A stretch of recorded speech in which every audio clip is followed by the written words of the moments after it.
What's up, everybody? It's Winback. My microphone was muted. I was just talking to myself for 5 solid seconds. Today, we're playing Heroes again because the PTR just came up and it's got some rather interesting changes coupled with the Tassadar rework, the reemergence of the Dark Nexus, and some really bitchin' skins for some characters who desperately needed them. Now, this video is going to be focused on the Tassadar rework, obviously, because, I mean, it's pretty fucking cool. But, I might check out the skins and everything in another video, too, just to show everybody what's going on. Anyway, we'll check out some of the map mechanics as well later, I think, because they do sound really neat. But we'll deep dive into Tassadar and some of the more interesting changes that they've made to the UI and all that junk. Here on the PTR, as of right now, we have what Blizzard, or what everybody's been asking Blizzard for ages. These are preset talent builds that you can favorite talents, you can remember to remind yourself which ones you actually want, which ones you need, and there are 3 of them. You can also share these builds to people who are like, oh, what's the build? I've never played this character before. You can be like, bam, suck it, stop asking me questions.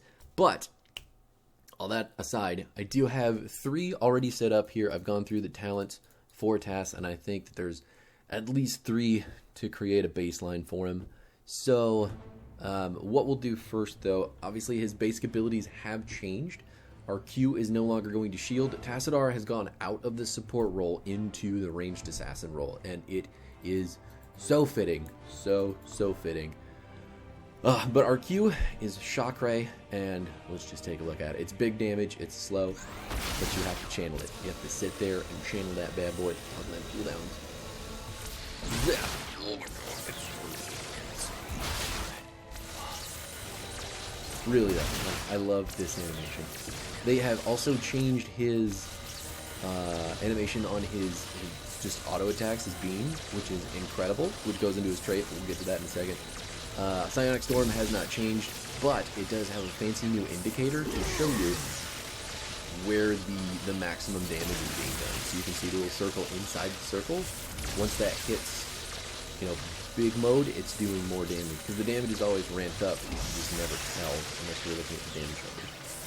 And then we have changed from the phase shift to having Force Wall, which used to be Tassadar's second ultimate, as his E button, which is honestly such a welcome change. Like, this character is going to be fucking broken because of this. It is on a huge cooldown, 21 seconds, but we can change that with our level 20 count if we really want to.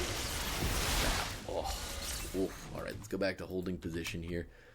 I don't think any of this stuff has changed. The glory of the color. Please stop, Tassadar. There we go.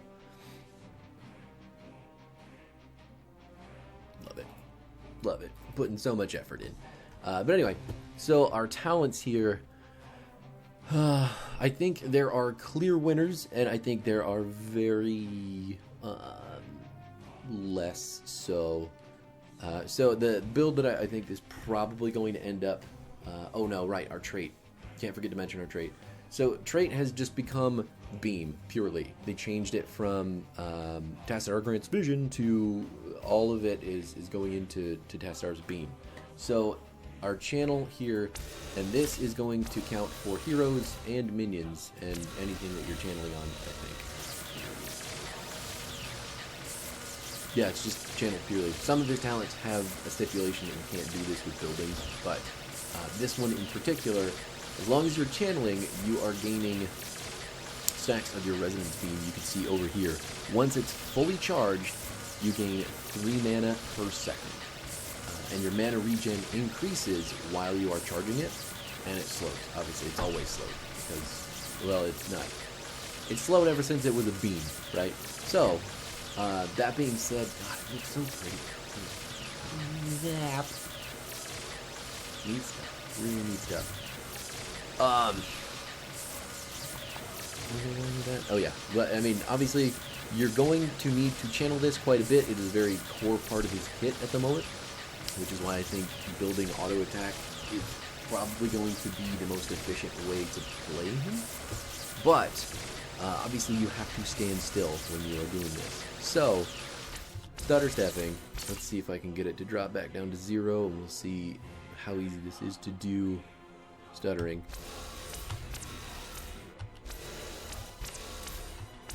It's not very hard. Nope, not very hard at all.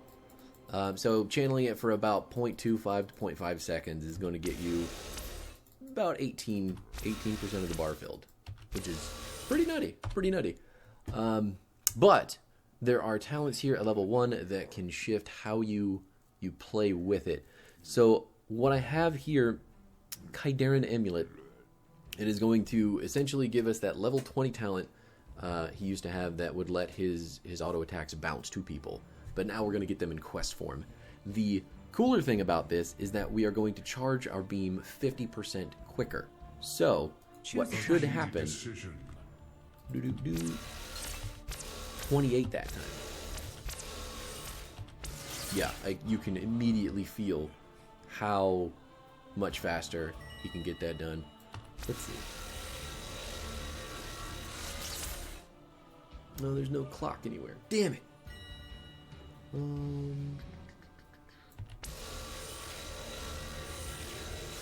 About 4 seconds for a full charge standing completely still. So, a couple, let's see, let's just reset talents real quick. Hop off that shit horse.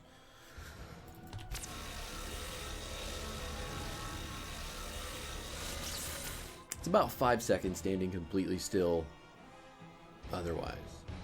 So a full second, I don't know if that's necessarily worth it, but I think since you're probably going to want to stutter a little bit harder, I still think this is probably going to be the go-to talent, and making it bounce is going to be very, very, very important as well. I mean, slowing at any token with this character, I think, is going to be very strong. But pick that up.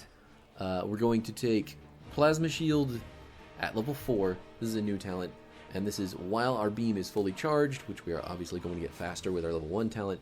We're going to get a shield for every second, stacking up to 15%. So let's see what it looks like. Choose a talent. There's 1, 2, 3, 4, 5, and that's it. That's about our full shield. It's 103 shield. This is our level 20. I don't know if that is going to be enough of a shield. I mean, if you can pre-charge it, like if you can force yourself to, auto attack enough stuff to go in with the full 15%, that's probably going to be very good. But I think just using this on its own is probably going to be a little bit tougher, starting from like 0, There are some talents in the later stage of this build that may help this out a bit, but we won't really know unless we practice. So, let's see. Our next talent up is Arc Discharge, and when Resonance Beam is fully charged, the next instance of damage is going to create a Psionic Storm on the target. It's got a 20-second cooldown for the passive of it, but it charges twice as fast, so a 10-second cooldown if you have it fully charged for that full 20 seconds. So let's watch. There it is.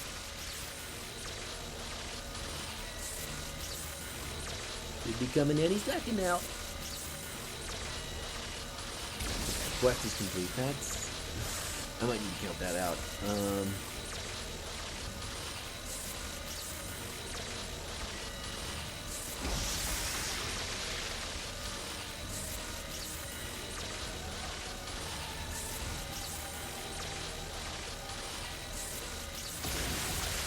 Took it about 12 seconds. I may be counting bad, but it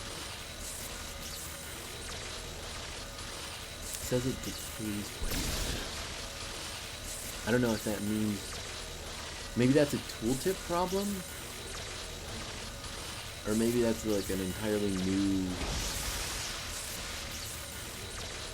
way that they're defining cooldowns. Not super sure. But it's about 12 seconds between passive casts of the Psionic Storm with Arc Discharge. If you're just sitting there channeling at 100% all the time. So,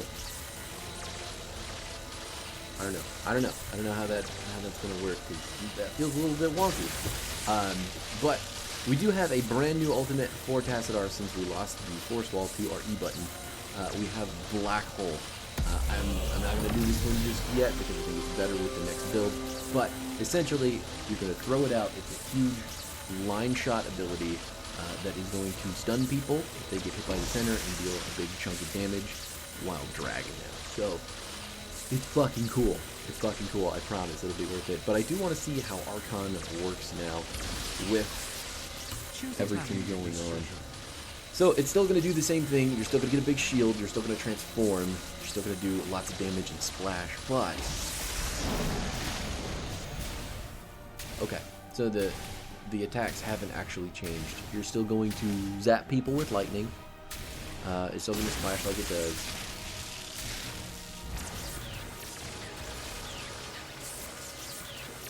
But it now reduces spell armor. Okay. Resonance Beam is fully charged. Ooh! So it's just fully charged, period, while Archon is active.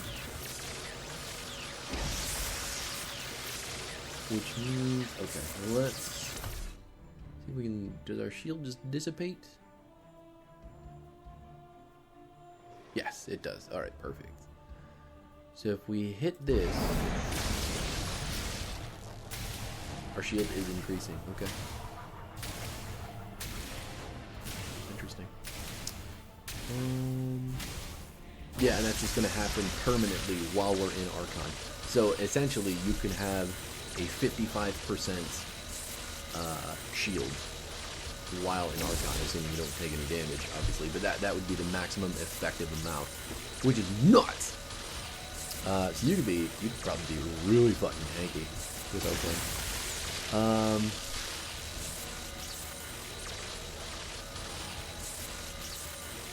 And then obviously, while you're in Archon, you're getting quest stacks at level 1, because I think it's probably going to take a little while to charge up. But yeah, that's pretty cool. Level 13, we've got Oracle. Oracle has gone from Tassadar's trait to an activatable 1P. So it's got a passive to it, which is just going to be 30 spell armor while you're standing still. And you're going to get Light Leech, which used to be passive Tassadar's support stuff, right? So, that's cool when you had a shield on something. That's interesting. But it's also going to, like I said, it's going to become an activatable, and rather than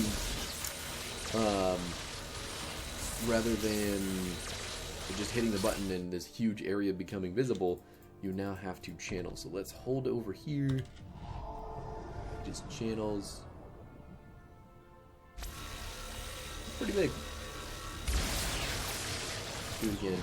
But he does have to be stationary. He's got to be seeing around him. He can't just hit the button and then, oh, vision, everybody. So I actually really like that change, because this is going to mean that Tassadar has to be aware of what's going on. I don't know if it's necessarily a larger area either, because I don't particularly... Oh, okay. Do I just... Oh my god. Okay, it's not just around him anymore. It's just wherever he wants to look. So there's just a far sight.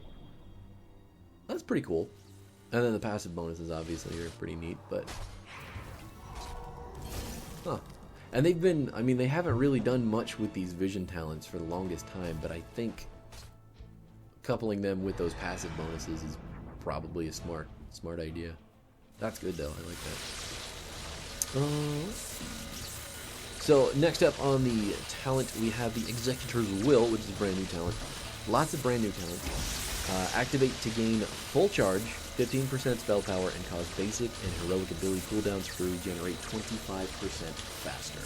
The effect lasts as long as Resonant Beam remains at full charge. So, when you hit it, let's say you're, if you're familiar with playing Sonya at all, you know from playing Wrath of the Berserker that you can keep that bad boy running for the entire cooldown. So, if we hit it, you're golden. That's cool. Interesting. But since we've got it going right now, oh, it doesn't look like that's the only indicator. There's nothing down here, which is I guess this is fine. But let's toggle those cooldowns. See what it's actually like. So we popped it. It's just gonna keep going until this is done, because obviously I'm just standing here. There's the cooldown for. That's cool. Okay, I had the cooldowns toggled so I couldn't see the passive cooldown of this Psionic Shock, but Psionic Storm. I know what I'm talking about. There it is. Neat stuff. And then obviously Twilight Archon at level 20. If you're taking Archon, just do it.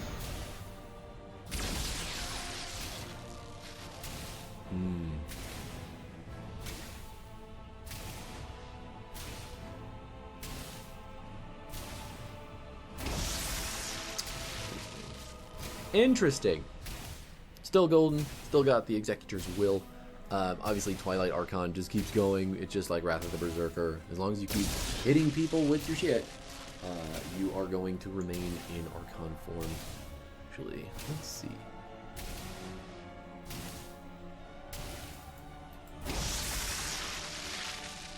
No, okay, so the damage from the Psionic Storm wouldn't continue. Just basic attacks. I knew that. But anyway, I think that's probably going to be, at least baseline, the easiest build for Tassadar, the most efficient. Probably, look at how big that shield is. Oh my god! Fucking insane. Just take a look at the Archon here. Look at how pretty he is. This is the Dark Nexus Tassadar, also. BT dubs. So cool. Yeah, and I mean, there obviously may be changes to these first couple level talents. I think Electric Fence is going to be incredibly strong. And it may be something that you can't pass up. But depending on where he falls in the kind of ideal place as a ranged assassin, obviously he's a mage, but he's got a lot of basic attack damage too. So I don't know. He's got this kind of weird hybrid personality at the moment. But we'll hop into the other builds here. Let's reset those talents. Hop off the shit horse. And okay, level 2. We've reached part number 2 of the video. So I think the backup build is going to be, if you can't auto attack, obviously if you can't put a lot of time into standing still with Tassadar, or at least confidently stuttering into the enemy team, you're going to want Psionic Storm. So Psionic Infusion increases the range, and it's going to restore mana for every time that you hit people, which is pretty fucking dope, because I can imagine this is going to be a very mana intense character. 55, 60, 70 on Force Wall. Pretty redonk. So, do all of these? No. Obviously, your mana recharge from your beam is going to be very important for the character, but this is just a nice little addition to that.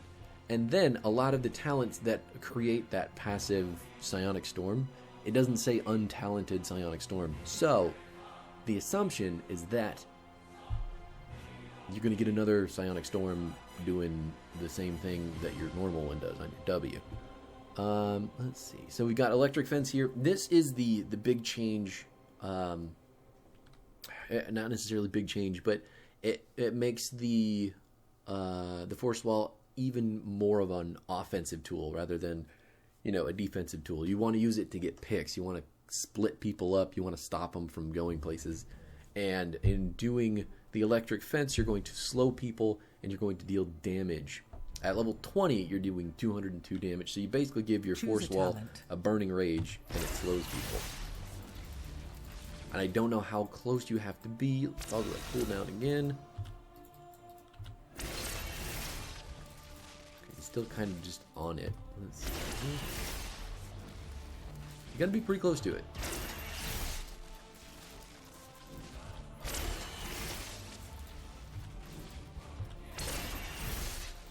Yeah. That's tough to see. But it is a pretty significant slow. It's 35%. Plus, you're gonna have the slow from your beam, which is gonna crank that bad boy up to 45%. And then the damage is just kind of icing on the cake. You're gonna be able to dismount people with your wall if you really want to do that. You're going to just be able to force people to get away from your wall and potentially even secure kills with it, right? Like if somebody's really the range on it now. I don't know if that's changed because I never really played with force wall, but that's not insignificant, right? And a choke especially, that's going to create absolute fucking havoc. But anyway, yeah, I think that goes very well with this, which is again choke supreme. You are just going to be the choke point king with this character and this build in particular. Neat. The cooldown on these abilities is not insignificant either. Obviously, 21 on the force wall is going to be nuts, but I think Tassadar is going to have to default a lot to his auto attacks. And then obviously the talents keeping the abilities in line. And also the slowing wall is going to make your Q easier to hit because it does have a little bit of a wind up. And it does have a trap, obviously. Okay, level 7 for this build is going to be Psionic Echo. Casting Psionic Storm makes your next Shock Ray cost less mana, and it is going to create another Psionic Storm the first time that it hits a hero. Choose a talent. So, what we do is we stack them here, we slow them down, and then we do one of those, and now they've got 2 Psionic Storms underneath them. Now, that essentially... I don't know if they stopped them from stacking damage, so let's take a look here. They do not stack damage. You would essentially stack the duration. So you would want to W and then Q as that's reaching maximum pointage. So you slow them with this, then you hit them with this, then you catch them on the tail edge with this. All in all, it's not going to be the most fast amount of damage, but again, like if everybody's in a choke and they're getting CC'd and there's Psionic Storms everywhere, probably going to help lane clear a lot too if you ever have to off lane with Tassadar, which I think he's still going to be very, very, very good at, but there you have it. I think that's the way to go if you're building this. Or maybe it's still going to be Arc Discharge, you know? Maybe it's still going to be Arc Discharge. I guess the whole purpose of this build is to not auto-attack, right? You're just going to want to W and Q. So, we'll cut that out of the thought process for the time being. And now we can show you guys the black hole. It's so huge and black and gravitational. Oh my god, it's fucking incredible. Toggle that cooldown so we can see it again. I'm gonna put a wall over here first. Link this way. That's neat.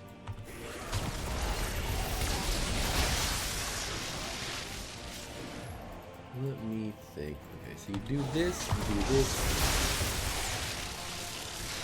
Okay, I get it. So, fling the black hole, put the W down, and then put the other W behind it. No, because so this comes from the first person that's hit with your shock ray. That's tough. You do have to wait a hot second. I don't know. Maybe that's not as cool as I think it is. But it is still lots of AoE damage.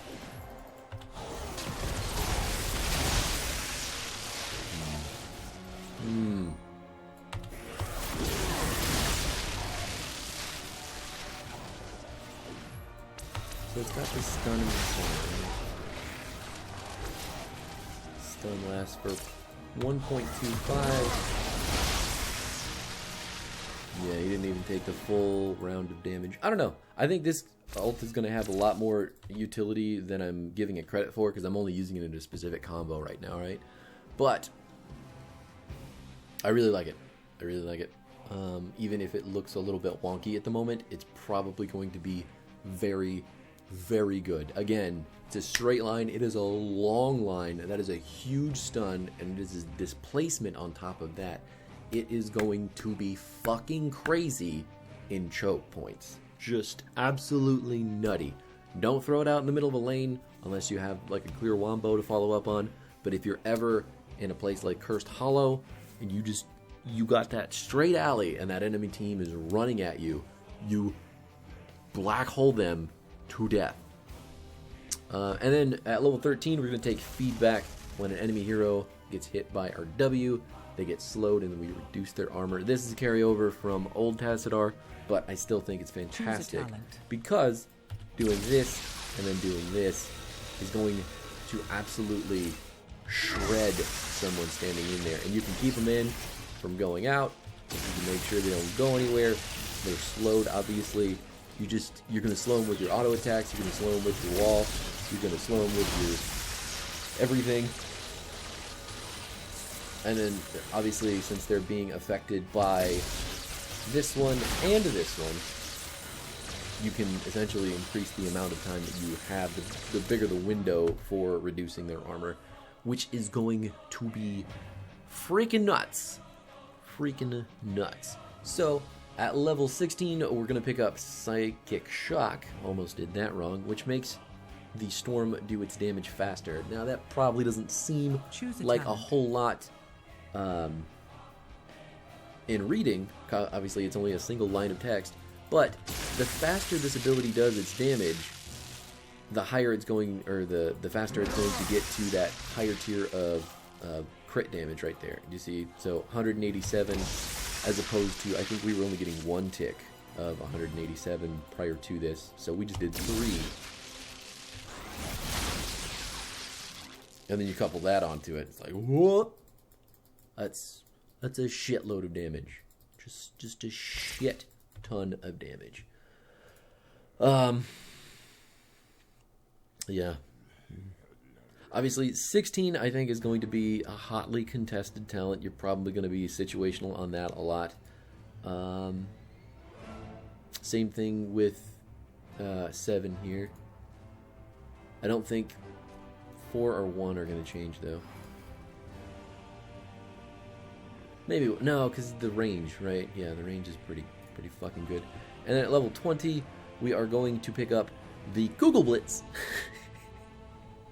I don't know why it's funny to say, but it's funny. Alright, so now what we're going to do is fling this bad boy, put the wall down, look at all of that fucking damage. And since it's doing that damage so much faster, all of those bad boys are just shredding people. On top of the fact that we've got our auto attacks, reducing armor, it's fucking nutty.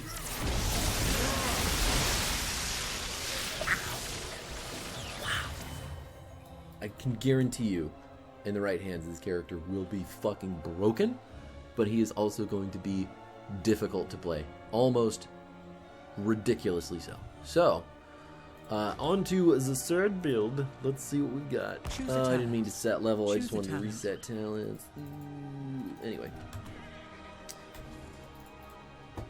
So our third build is going to be just pure Q, right? So the Q, the new Q, Shock Ray, is quite significant damage-wise. At level 20, it's dealing 614 while slowing for 25%. Obviously, you tack on your auto attack slow, that's 35%.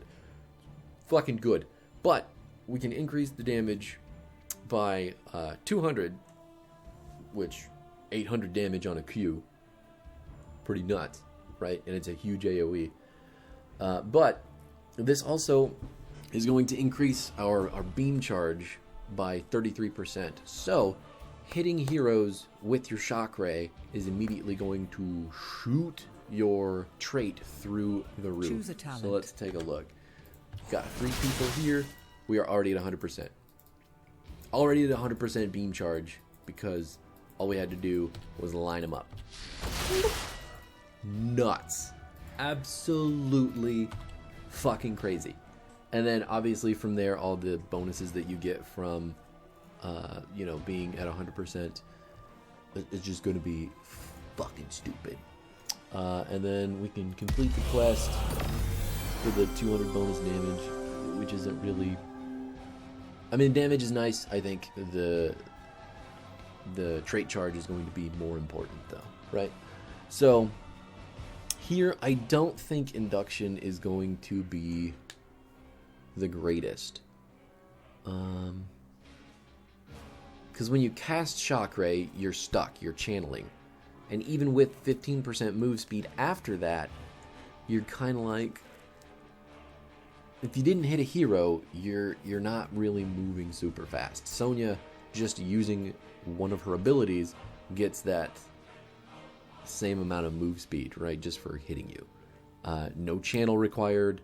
Just walk up and whack it with a hammer or her whirlwind. And it's kind of like, I don't know if being stationary for so long while casting this ability and that move speed is really worth it.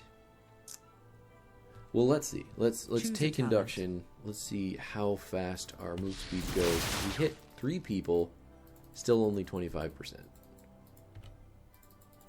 Toggle cooldowns. I mean, we're quick. We're certainly quick, but we're not any quicker for hitting multiple people, right? Is that it? 126%. 126, yeah. Okay. No, I don't like that talent at all. Old. Choose a talent. Talents. Choose a talent. Static charge and an electric fence, I think, is just going to be... It's going to be really difficult not to pick this, right? Choose a talent. Just because of the built-in slow, the damage, everything that is good and holy with the force wall is just made better. Beam alignment at 7.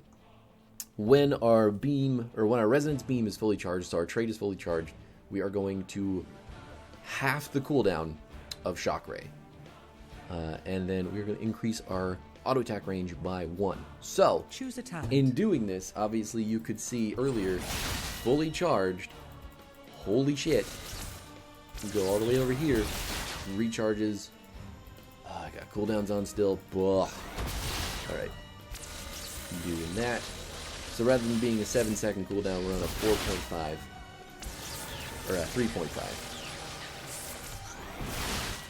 And we're just going to permanently stay 100% because we can be relatively safe with those fucking Qs from maximum range, and then we've got increased auto attack range. Everything about this talent is stupid, I think, especially when we couple it with our level 16, our thermal lance. I'm still going to take Archon here because obviously you can still cast Shock Ray while in Archon.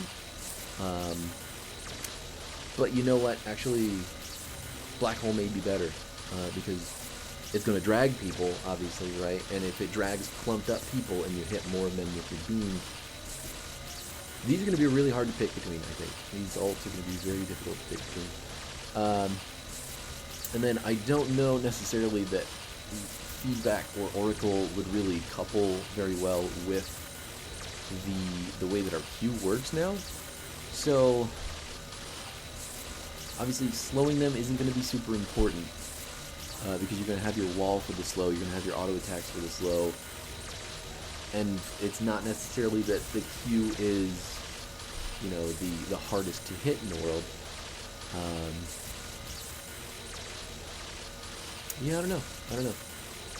Obviously, Tassadar can't auto attack while casting and channeling the Q, and then Oracle is you're probably going to be moving more often when you have your shock ray up. So there's that. And then, but anyway, Shadow Walk is phase shift essentially. 60-second cooldown. You go completely invincible. Can't do anything, but you move faster and you get armor.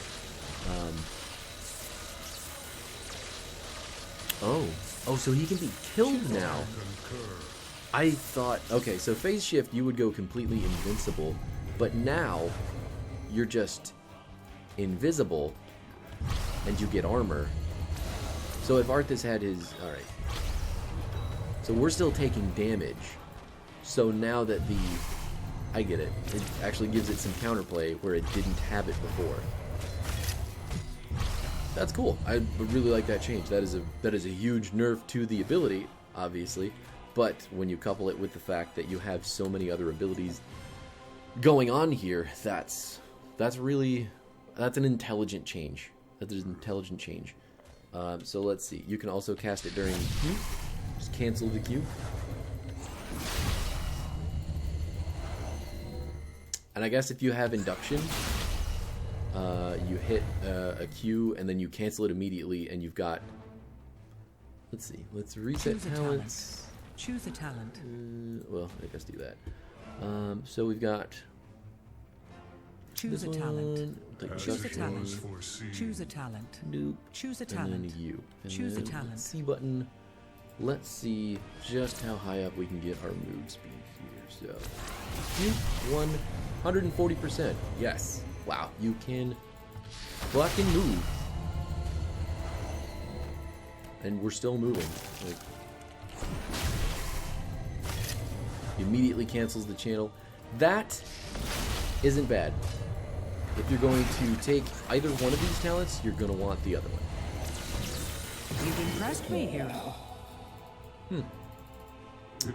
I don't think Choose a that's going to talent. be enough of a reason to consistently take induction, but I still, that's probably not a bad combo. Choose a talent. Static charge, electric Choose a defense, talent. beam, alignment. Choose a Oh talent. my god, I picked the right one. Look at that. Okay.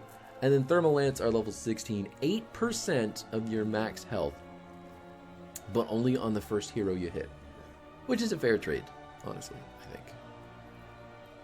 Choose Especially a with the talent. amount of time that you're going to be able to have this up.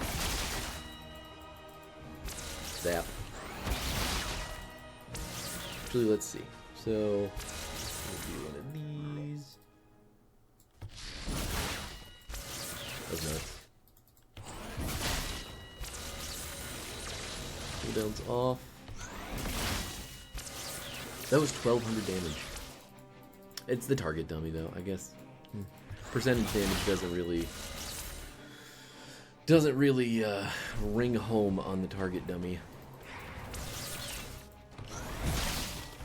Holy fuck, that was still a shitload of damage.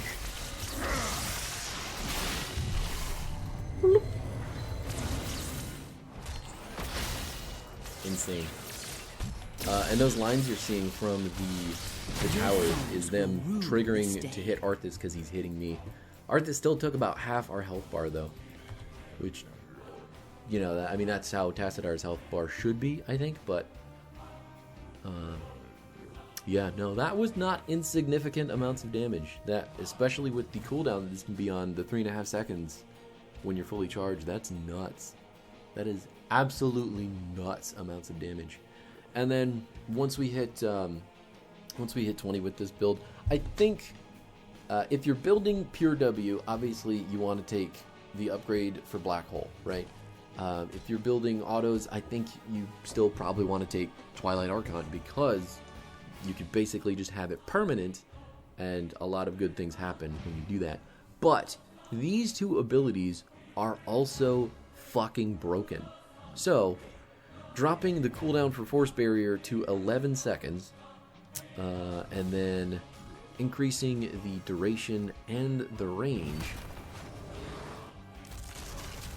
Let's see, is that double? No, increases range by 50%. So, probably out to about, yay. I think this is going to be weaker, the weaker 20 talent, but it could also be very important for those late game team fights and picks, honestly. But this one, the Kala's Gift, the 4% spell power for each, for yourself and your allies around you. You get 4% per teammate near you, up to 20, because only 4 teammates, right?